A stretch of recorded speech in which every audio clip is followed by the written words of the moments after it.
पुढच्या बातमीकडे वळूयात. विदर्भ आणि मराठवाड्यातल्या शेतकऱ्यांकडनं महाबीजच्या सोयाबीन बियाण्यांबद्दल तक्रारी प्राप्त झाल्यात आणि तब्बल 844हून अधिक तक्रारी प्राप्त झाल्यानंतर महाबीजने अर्थातच महाराष्ट्र राज्य बियाणे महामंडळानं या प्रकरणी अंतर्गत चौकशी आता सुरू केली आहे. याआधी शेतकऱ्यांच्या बांधावरती पंचनामे सुद्धा झाले.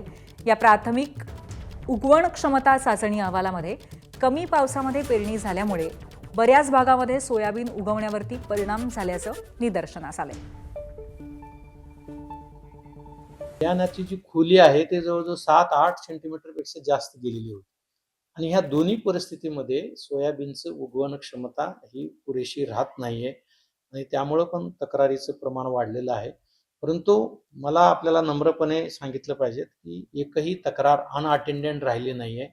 प्रत्येक तक्रारदार जे सन्मान्य शेतकरी आहेत त्यांच्याशी आमच्या अधिकारी कर्मचाऱ्यांनी वार्तालाप केलाय, त्यांच्या शेतात जाऊन पाहणी केलेली आहे. जर 0.1% मध्ये बी जर कुठल्या अधिकाऱ्याकडून किंवा आमच्या यंत्रणेकडून काही चूक झाली असेल तर आम्ही ते कारवाई करू आणि भविष्यात अशा चुका त्यांच्याकडून सुद्धा होणार नाहीत.